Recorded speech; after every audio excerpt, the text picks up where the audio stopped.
बिहार में शिक्षकों की ट्रांसफर पोस्टिंग को लेकर देखिए सेंस बरकरार है। ऐसे में शिक्षक कई तरह के प्रश्न उठा रहे हैं। हमारे साथ बात करने के लिए शिक्षक नेता शैलेंद्र शर्मा और शालू है, जुड़ेंगे, बात करेंगे। शैलेंद्र जी, कैसे देख रहे हैं जिस तरीके से सस्पेंस बरकरार है ट्रांसफर पोस्टिंग को देखते हुए? ये तो सतत प्रक्रिया है जो चलती जा रही है, बिल्कुल रेल की तरह। अपने गंतव्य स्थान पर कब पहुंचेगी ये समझना बहुत मुश्किल है। सरकार की साजिश है, गहरी चाल है। हालांकि सक्षमता परीक्षा को हुए कितने दिन हो गए, अभी तक उनकी पोस्टिंग, काउंसलिंग, अभी तक क्या क्या प्रक्रियाएं चल ही रही है। औपबंधिक, निबंधित और नियुक्ति और पदस्थापन तो ये भानुमति का पिटारा है। जैसे जैसे खुलेगा वैसे वैसे एक ही शिक्षक कई बार सक्षमता परीक्षा में बैठ रहे हैं। फर्स्ट में भी बैठे हैं, सेकंड में भी बैठे हैं, और बीपीएससी की परीक्षा में भी उत्तीर्ण हो चुके हैं, अब फिर भी बैठ रहे हैं। और उसके बावजूद उनको निश्चित स्थान नहीं मिल पाता है, मन भावन, जो मन मुताबिक स्थान जब तक जिला नहीं मिलेगा। चूंकि 400-400 किलोमीटर दूरी पर महिलाएं हैं, तो वो अपने लाभ के लिए तो देती रहेगी ना, और वो पोस्ट खाली होता रहेगा। और इस तरह यह प्रक्रिया निरंतर चलती रहेगी। और सरकार एक परीक्षा एक व्यक्ति एक ही बार देगा।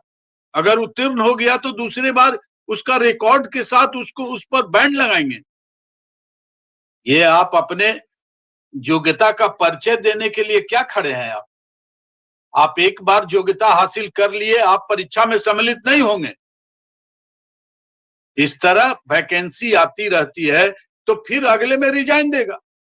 तो ये तो वैकेंसियां आती रहेगी और ये परीक्षार्थी बैठते रहेंगे।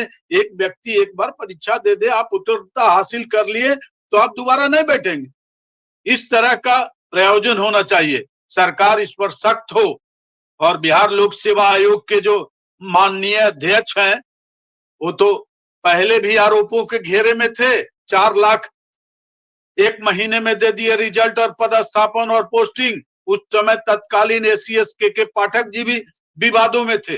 जांच प्रक्रिया नहीं हुई और कई प्रकार की विसंगतियां पाई जा रही है, चाहे वो डोमिसाइल नीति का हो, या क्वेश्चन लीक आउट का हो, या एक विषय से दूसरे विषय में जाने वाले विद्यार्थियों का हो, परीक्षार्थियों का हो, या जो परीक्षार्थी गलत ढंग से साइबर गैंग में बैठ गए हैं, सॉल्वर गैंग में, वो उन लोगों पर अंकुश कहां लगाया गया। और अतुल प्रसाद निकल कर चले गए। वही मनु भाई का भी चल रहा है, ये भी जांच के घेरे में है। और शिक्षकों की तो स्थिति जो है सरकार जो तय करे। शिक्षक बेचारे बने हुए हैं, न उनके संगठन की कोई बात उठा रहा है, न संघ में उठा रहा है, न उनका कोई संगठित कोई आदर्श शिक्षक प्रतिनिधि है। शैलेंद्र जी, कल इनकी शिक्षा मंत्री का बयान भी सामने निकल के आया है विशिष्ट शिक्षक नियमावली के साथ साथ कई अनेक मुद्दों को लेकर। तो ऐसे में उनके बयानों को कैसे देखते हैं? कई सवाल पत्रकारों के द्वारा पूछे गए थे, जिसके बाद उन्होंने जवाब दिया है।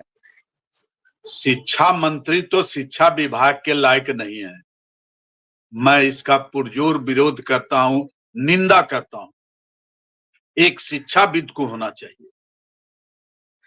और जो एक प्रतियोगिता परीक्षा में पास कर गए, आईपीएस आईएएस हो गए, क्या वो शिक्षा को समझेंगे? क्या शिक्षक को समझ रहे हैं? शिक्षा को समझने की बहुत बड़ी योग्यता होनी चाहिए, शिक्षाविद होना चाहिए, शिक्षा के प्रति प्रेम झलकना चाहिए, शिक्षण विधि की प्रक्रिया को जानना चाहिए। एक प्रोफेसर ज्यादा समझेगा, एक शिक्षक ज्यादा समझेगा। लेकिन इसके पूर्व भी प्रोफेसर साहब थे, वो इनपुट और आउटपुट को खोजने लगे, अपने महाविद्यालय में नहीं गए। और ये तो और आईपीएस हैं, इनका तो और दूसरा ये है। ये शिक्षक नहीं हो सकते, शिक्षा को नहीं समझ पाएंगे। शिक्षण विधियों पर इनका कोई प्रयोजन नहीं है, कोई आयोजन नहीं है। शिक्षा गोष्ठी में ये गए हैं क्या? मुदालियर कमीशन, कोठारी कमीशन को ये क्या समझेंगे? शिक्षकों की नई शिक्षा नीति को इन्होंने पढ़ा है क्या? नई शिक्षा नीति में किन किन नियमों का प्रावधान है, कौन कौन से उसमें मुद्दे हैं और किन मुद्दों पर नई शिक्षा नीति लाई जाती है 10 वर्षों के अंतराल में, 15 वर्षों के अंतराल में, ये इनको जानकारी नहीं है। ये प्रशासनिक पदाधिकारी हैं और वही हाल शिक्षाविद के रूप में एसीएस साहब का है, इनकी भी स्थिति वही है। ये तो सलाहकार के रूप में है और लेकिन शिक्षा विभाग का दारोमदार इन्हीं पर है।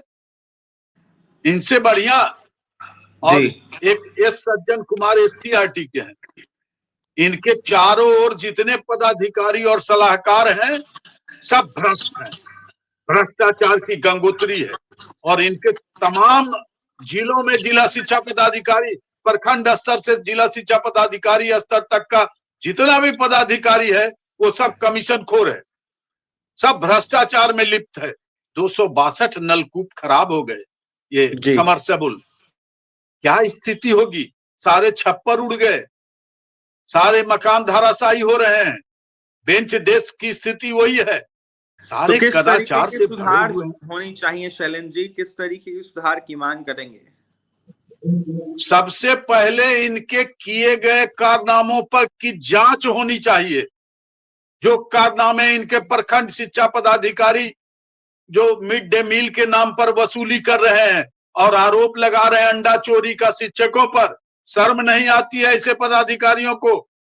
और कुछ शिक्षक अभी पदाधिकारी बने हुए हैं, उनका भी यही हाल है, दोनों हाथ से लूट रहे हैं, चाहे वो मोतिहारी का हो, चंपारण का हो, बेतिया का हो या शेखपुरा का हो। ये सारे जिला कार्यक्रम पदाधिकारी और सर्व शिक्षा के पदाधिकारी, मिड डे मील के इंचार्ज और ये जिला शिक्षा पदाधिकारी, ये सब भ्रष्टाचार में लिप्त हैं और इसकी जांच होनी चाहिए। पहले इनकी आय से अधिक संपत्ति, इनकी संपत्तियों की जांच होनी चाहिए, इनके कर्मचारियों की संपत्तियों की जांच होनी चाहिए और इसकी जांच पहले करें तब शिक्षण संस्थानों पर उंगली उठाएं, शिक्षकों पर उंगली उठाएं।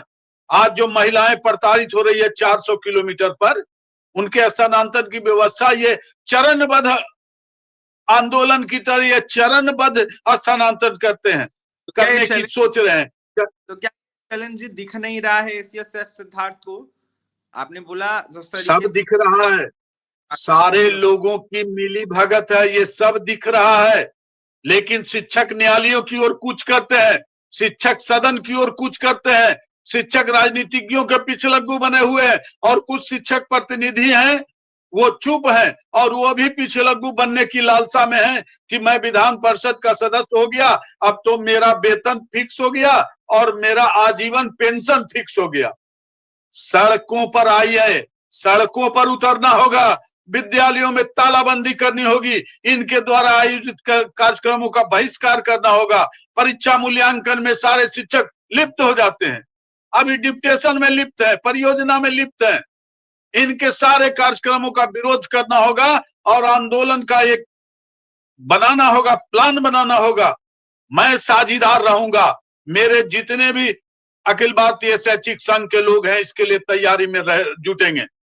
आप पहले आह्वान तो कीजिए, आपको ओहदा दिया गया है विधान परिषद सदस्य का, आपको ओहदा दिया गया है संघ के अध्यक्ष और महासचिव का, आप आह्वान कीजिए, मैं आपके साथ हूं। और सड़कों पर आंदोलन जब तक नहीं होगा, शिक्षक की समस्याएं यथावत रहेगी, चाहे वो नियोजन का हो, बिहार लोक सेवा आयोग का हो, स्थानांतरण का हो, पदस्थापन का हो, पदोन्नति, प्रोन्नति, वेतनमान और जो अभी जो स्थिति बनी हुई है यथा स्थिति, औपबंधिक प्रमाण पत्र मिल रहा है नियुक्ति का, ये हास्यास्पद है।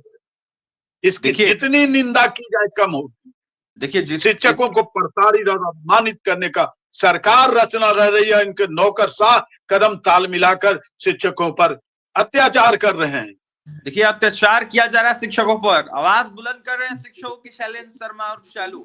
यह साफ तौर पर अखिल भारतीय शैक्षिक संघ के राष्ट्रीय संयुक्त सचिव शैलेंद्र शर्मा और शालू का यह साफ कहना है कि जिस तरीके से मनमाना रुख जो है वो कहीं ना कहीं अपनाया जा रहा है, जो बिहार सरकार के अधिकारी है उनके द्वारा, साथ ही सरकार के द्वारा, इस पर रोक लगनी चाहिए और ऐसे में स्थानांतरण नीति से लेकर तमाम अनेक मुद्दों को देखते हुए विचार करना चाहिए। फिलहाल शैलेंद्र शर्मा को आपने सुना है, और भी तमाम खबरों के लिए बने रहे हमारे साथ। बहुत बहुत धन्यवाद।